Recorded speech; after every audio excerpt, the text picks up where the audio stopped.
Hello again, everyone. Thomas, Judy, Amy, Topsoil, and so glad to be in your presence tonight. And I would just like to request that we take a minute and just go to the still part of us and open our hearts and our minds and just sit in that stillness with one another for a minute or two.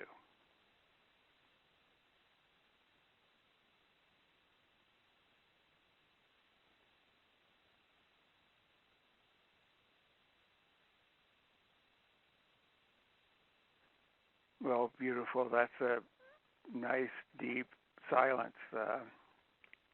So I appreciate being with you in that silent space. So my thoughts tonight are on receiving, and originally when Amy and I talked, we talked about gracious receiving, and that topic came out of my observation, really, of how I myself would deflect compliments, would sometimes be reluctant to receive any praise at all. And then I realized how ungracious that was. And so I began looking at the whole matter of receiving. And then began noticing in my own practice how what I really wanted to do was to bring the compliment into myself and acknowledge the other person. And I noticed a great difference between when I did that and received their goodwill than when I would deflect. Because when I would deflect, I would see that the person would feel a little deflated. So I began really the practice of opening my heart and my mind to receive whatever good is coming my way. And of course, as a mystic, that's what we mostly do. We receive. We open ourselves to grace. And when that grace comes in, we cannot do anything but then let that out. It comes in, we receive it, and then we give it. It happens without even our conscious awareness, but we do have to open ourselves up to the reception of the good and the reception of information, because we live under guidance, and if we really want to receive the guidance, we have to be in that attitude of receiving. And I have thought also more recently of how I can really position myself to receive people in general. How do I receive the person that comes to me? And so, just making the decision when I go to see a client that I'm going to be there and I'm going to receive them and not do the automatic thing which my ego wants to do. So someone comes in and has a story, and it might be something about what a wonderful meditation they had. And my ego will go back through the files of meditation to say, well, what my story might be about the meditation. And then I have not really received the person at all, and the person is not acknowledged. So my receiving of her story, with just being there and acknowledging what a great story, what a great experience, then that's my giving, that's my gift, to be there and to be present. And I really think that the gift that we want to bring to other people, our greatest gift, is really the gift of our presence and the gift of our attention, the gift of our acceptance, because honestly, it feels to me as a spiritual director that my job is really to make the person feel that he or she is perfect, just the way he or she is. It's absolutely the opposite of proselytizing, preaching, indoctrinating. It's the opposite of the religious impulse. The spiritual impulse is to do whatever one can to confirm the person in their being and who they are. And I just noticed shopping for Thanksgiving at the Whole Foods that I went to, there was a new clerk. I hadn't seen her before, and she was obese. And I noticed there were three people in front of me, and the first two would hardly acknowledge her, and the third was this very, very foxy-looking young woman, really stylish and all the rest. And she gave her so much attention that you could just see that this person, who had no doubt been persecuted for being overweight, got very confirmed in who she was. And by the time I got to her, she was shining. She was absolutely shining because she had been received as who she is. So every time I think about receiving, I know that it also results in a giving, a profound giving. And I think that most people when they want to give us of themselves, if they're sophisticated and they've been on a spiritual path for a long time, will be there and be able to connect to us in a very intimate, spiritually intimate way. And those people don't need to have stories. When we are with others who really can be in the moment and bring their presence as I bring my presence, that is a little miracle that I rejoice in. And my partner is like that. My friends are like that. There's stories, but we really are with one another when we're with one another. But some people only have their stories. And so when they come with those stories, I really want to listen intently. And I was thinking of this little poem by Hafiz, who says, how do I listen to others? As if everyone were my master, speaking to me his cherished last words.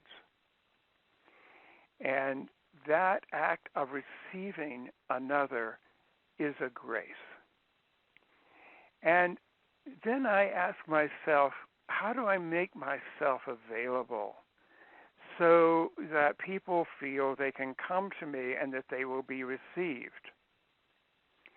And the thing that I learned a few years ago that has just been so awesomely helpful to me is that if I just say to myself, if my mantra is just, I am just an ordinary guy, just another guy, just an ordinary guy, walk like a guy, speak like a guy, just an ordinary guy. When I can say that to myself, then the ego's specialness disappears. And it's our specialness that creates separateness, or the illusion of specialness creates separateness. And then I cannot receive the person, nor can I receive gifts. If I'm an ordinary person, I'll just say thank you.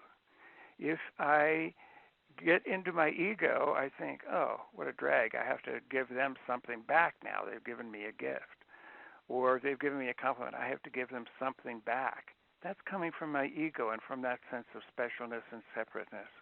But when I can just say, hey, I'm just a regular guy, I really make myself accessible. And again, I was reminded of this Hafiz poem because when I first did this in a sermon it's been about 8 years ago, I had a lot of people who were doubting it. And then I I got the phone calls saying, oh, yeah, I'm just noticing how I do so many things and say so many things just to be special. So it's such an easy thing to remember, just to be an ordinary guy.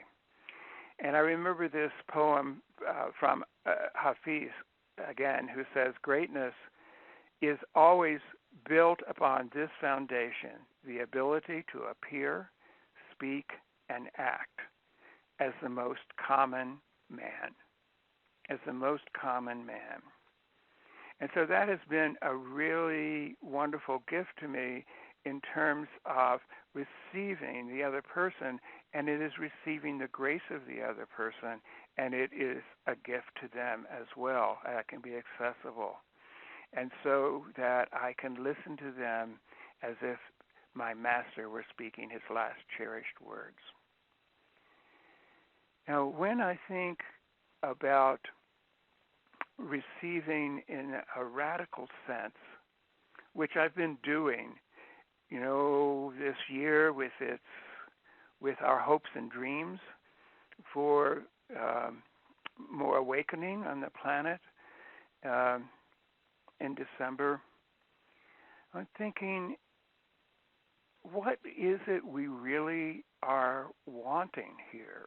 What is it are we making ourselves open to? And I think the prayer is about a radical infusion of grace, and to open ourselves to be able to receive that, I think, requires us to empty ourselves of ourselves. Because if we're too full of ourselves, then there's no grace that can get in. So to me, December 21st, 2012 is all about receiving and letting go of all my own agenda, letting go of my expectations, letting go of my demands, letting go of even thinking about what I want, and letting all of that go just so I can be in the presence of that grace. And so to that end, I've just been making these gestures of opening my arms and saying, I am willing to receive grace. And that's the practice that I have been doing in preparation for what I hope is a magnificent download of beautiful energy and grace and awareness for us all. For us all, not just for the spiritual among us, but for us all. But in order, again, to get to that place of receiving, we have to empty ourselves of ourselves. And that's where the challenge comes. So when I look at myself and think, okay, I know that there are things that parts of me are expecting and wanting, but I don't pay attention to it. I mean, I pay attention to it and I notice it, but it's not what I want to bring with me. I want to bring with myself an emptiness that can truly, truly receive. And I feel that what I'm talking about in terms of accepting people either in their presence, which of course is the greatest gift they can give us, or with their story. That's practice for receiving grace from the divine presence. So receiving has become a practice for me, a discipline. And I know that I wrote this blurb before I got to this place of realizing what 2012 is the opportunity for me to do and for us to do in terms of that emptiness. And the two things that have been my practice have been practicing to be ordinary and then sitting in silent meditation so that I can go to that quiet part of me, that still part of me, and get away from my own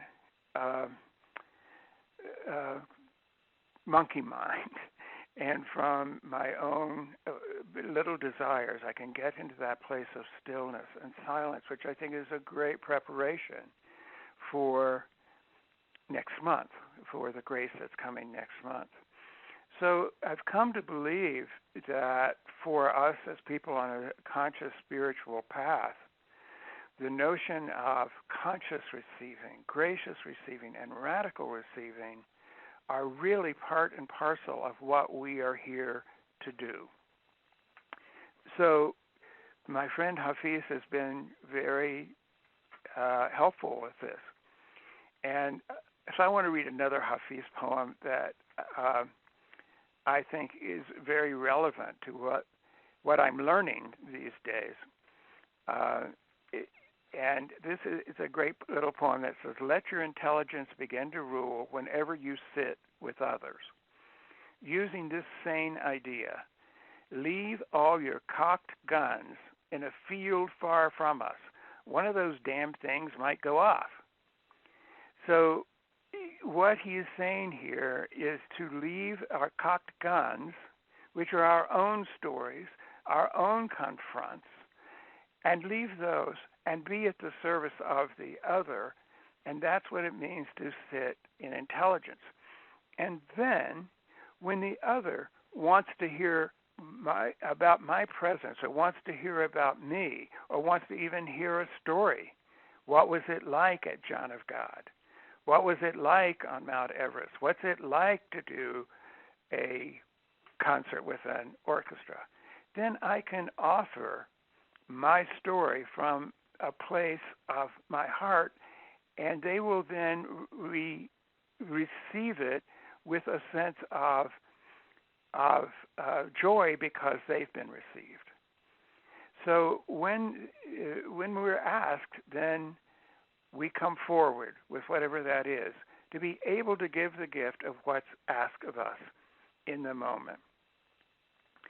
So again, I think that this has been wonderful preparation for me, and I notice that besides the meditation and that mantra, just be ordinary, I notice that the other things that I do are really physical gestures. I use my body.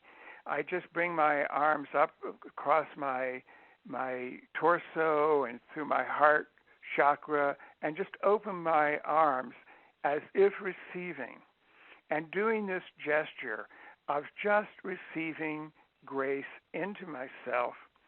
And then I do another gesture of sending it out, like waving my arms out, like shooing someone away, but kind of moving my arms out to send that grace on. And this has been a very important way of praying, because my idea is like we are these eddies in the river, and the river is the divine presence that we are eddying out of. And if I'm standing in water with you, and I just and I want to send some water over to you, I just use my hands to send it over to you. If I want to send water over to me, I just bring it in to me, so it splashes on me. So with that idea of living in this field of grace that we live in, then forming the intention, this is a blessing, and I send it out to the world. Using these physical gestures really helps. So in the spirit gathering that my partner and I do once a month called Mystical Musings, we have been having our whole community stand and do these gestures with the intention of blessing the world and just sending them out. And then doing the gestures of bringing back that grace, bringing back that water, bringing back that energy into ourselves. And I can actually have a sensate experience when I'm praying.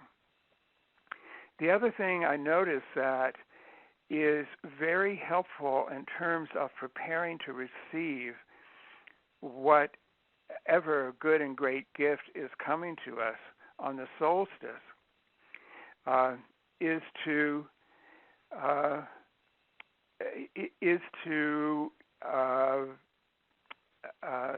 besides saying is to connect with people and in a way that makes me feel this is about our receiving. We are all in this together, and in that way I feel I can connect, and then again open myself up to the grace of others also coming my way. And I in doing this process, I've been noticing how I can really tell when people are praying for me, and they often can tell when I'm praying for them, even though it's wordless. And the wordlessness, again, I think is a part of the emptying of ourselves. The other thing that I've noticed is helpful in this way is to go to a place of positive expectancy. So that's different from expectations, which is my agenda and is my list. And I notice that when I'm in that state of positive expectancy, it's an empty space, but it's very alive. Very alive. It's almost like a spiritual state. It's almost like a mystical state. And when I have my congregants, as I did just this past Sunday, just sit in their own positive expectancy, smiles appear on their face, and there's a lightness of the energy. And so that emptiness is a fullness, but it's a way in which we can receive. It's a receptive fullness. So that's been another practice that I and my students and congregants have been doing to welcome whatever grace may be ours in the coming days. I do feel, I imagine some of you do too, that whole process has already begun, and I can feel an uplifting of the energy, and so my positive expectancy is very excited about that. So the three things I say about the radical reception of grace are the being ordinary, the silent meditation, the opening of my arms, of one's arms to receive grace, and the state of positive expectancy. So those are my thoughts tonight. So if anyone has a comment or a question, I would really be glad to hear it.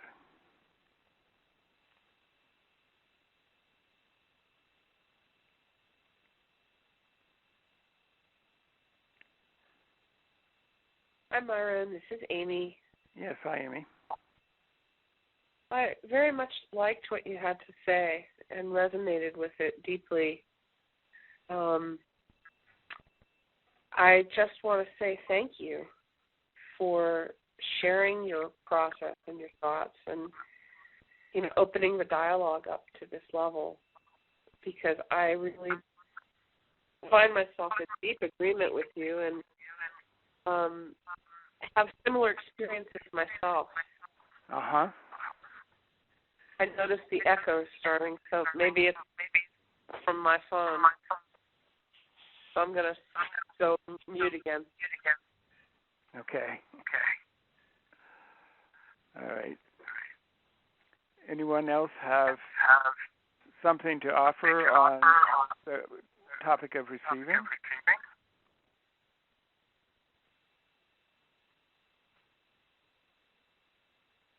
It's Judy. Hey, Judy. Hey. Most definitely, I agree with what you were saying, and I'm wondering if anybody but me has experienced a group body prayer, and if anybody's seen that, because what you were describing is very definitely is very similar to what I have done in group. And I have to say that unless you've actually done it, it's very hard to describe when you're in a group circle and you're doing this body prayer, because you're giving away energy, and then as part of this body prayer you're receiving and then giving it back to the world and the universe, and it is such a powerful thing, and it's such a every time that I do it, the experience is different and more powerful. It's very elevating. I've also done this when we've been in group. Let's see, in a group of our own, inside of another group of people, and getting that reaction. I don't know whether I'm making any sense. So you're getting the reaction of people that aren't involved in this, but they become involved in it. And then you are able to, when you open yourself up, you're able to really sit and listen to what their experiences were, starting as outsiders looking in, as it were, if that's making any sense. And it's very powerful. If anybody would like that, I don't know whether I've sent a copy of that out or not, but I would certainly be happy to do that. Great, I'd love to have a copy. I can't say I've ever been in that situation where I was in a group and there were others observing it. That sounds really fascinating. It is a bit, and it was totally by accident. It was an absolutely phenomenal experience, and everyone there had experienced something. So I'll send it along. Yeah. And is this body prayer that you do, is this something you do on a regular basis? I do. That's how I greet the day and how I close the day for myself. And then I've tried to figure out how to share this in the spirit gathering to make it. I'm still working on that because I think that we could do it, and it probably would be extremely powerful just because of the distances that we are from one another, and knowing that we share a connection already, to be able to do something like that with intent would be pretty amazing. I think it would be. Well, we do a spirit gathering once a month, as I said, and my partner is a Feldenkrais practitioner, so he's very body-oriented. And so the last thing that we do is called Embodied Prayer. And this past time, he did this gesture of kind of putting your hands right in front of your face, and then moving them down in a circular motion and going behind your back and making a circle where you come back to your face. So on the out-breath, as it were, you're sending the prayer out, and then you're bringing the prayer back into yourself. And that is extremely powerful to do with 60 people. And so, again, I think I am right with you, Judy. I think that group embodied prayer is awesome. And I would love to see what you're doing with it. So well, I will definitely send that along. Thank you. Anyone else?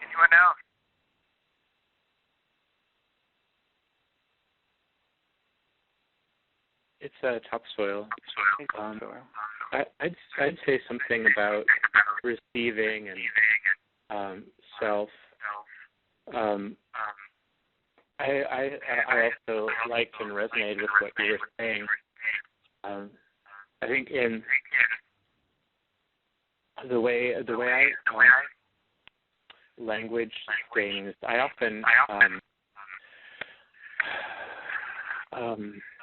I like the word identification for the thing that resonates with me as what there is to sort of let go of or clear out, like the already knowing thoughts of who we are. Right. And that to me, because it seems to me like self can also be used to represent that part of us that's sort of eternal. The spirit that lives through us. In a way, like that can be described as self too, and that seems to me like that's mysterious, that we get glimpses of it. Sometimes we can point to it with language, but we can never really, like it's always unfolding. It's always, there are new aspects to it. Like we don't understand it completely, although we can resonate with it. And so like when I hear there's stuff to clear out, it seems to me like it's more the identifications. It's more the thoughts, and like you were saying, the stories about who we are, and that lets us have a new experience of who we are that may be surprising. It may be deeper. It could be a whole range of things. But it seems like we're not clearing out the self in that deeper way. It's more the superficial way, and that in terms of receiving, it seems like they're in order to receive something, or in order for something to be received, there has to be somebody there to receive it, and that isn't necessarily our image of who we are that's there to receive it, but still there's a beingness, there's some sort of focalization, there's some sort of beingness, that we are, that receives. Right. Otherwise it would just pass through. Like there wouldn't be any resonance, there wouldn't be any receiving without somebody there to receive it. So those are just some thoughts like that were stirred up by what you were saying. Uh-huh. Well, I really appreciate those thoughts. And, I certainly agree with you. And I think what you were saying or implying is that receiver may be one receiver this morning and a different one in the afternoon, because we are always in motion. We are always movement. And if we get stuck, then that we can't receive at all. So I love, the fluidity of what you're saying. There's a self or a beingness to receive, but it doesn't mean that that's the beingness that we are committed to. In fact, I think this is one of the things that helps me with the being ordinary thing. It's like it seems to unburden me from that. Well, to relieve me of the burden of significance and the burden of self in that sense, and that allows more fluid living. That's why when I was talking about this image of the river with the eddies, and I started to say we're eddies in the river, and then I said we're eddying, because spirit is always in motion. In Christianity, there in the book of John, there's a saying that the wind bloweth where it listeth. You don't know where it's coming from, and you don't know where it's going, and the same thing is true of spirit. You don't know where it comes from, you don't know where it goes, but you can stand in the flow of that. And that's, I think, very relevant to this notion of the body prayer that Judy was talking about. You're moving, and that's echoing the movement of spirit and letting that flow through you.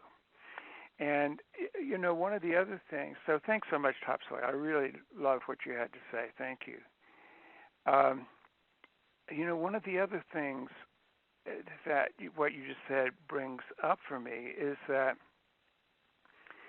I'm thinking about the myth of the Holy Grail, the quest for the Holy Grail. And it seems to me that that's not something outside us. It's like the possibility of being the Grail, of being the chalice, of being the cup. I love that image, again, as I move forward in receiving, to just keep emptying the cup so it can be filled, and then it gets filled to overflowing, you know? It gets filled to running over. So that image for me of the Grail as the empty vessel into which the divine presence can pour itself and continually pour itself is really helping me in this matter of opening to receive whatever miracles may come my way, whatever grace may come my way, and then to let it overflow, let the cup run over, because if it comes through me and I keep emptying myself, then it automatically goes out to others, and it will be going out to the others. If I try to possess it, then I am hardened, and I can't, and it doesn't allow me to move, and it doesn't bless the other people. So all of that comes up in response to that beautiful image you brought about the self and the receiver, and that not having to be a permanent self, which of course the Buddhists say is an illusion anyway. It's the not self that's real. So that's very good. Thanks, Topsoil. Anyone else?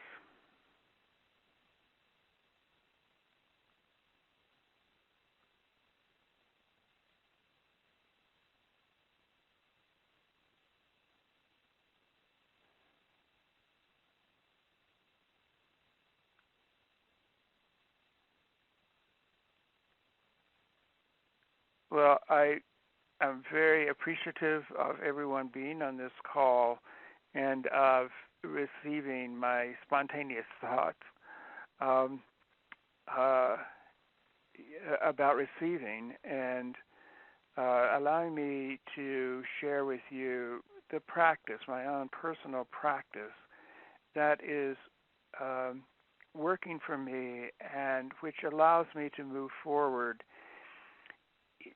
in myself without hanging on to anything and allowing myself to let go of significance and let go of being anything but another ordinary, just another everyday mystic.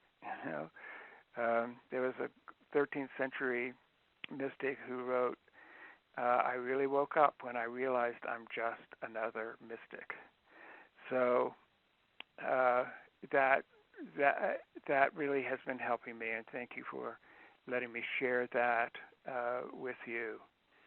And to also share my experience of being with people in an intelligent way and receiving them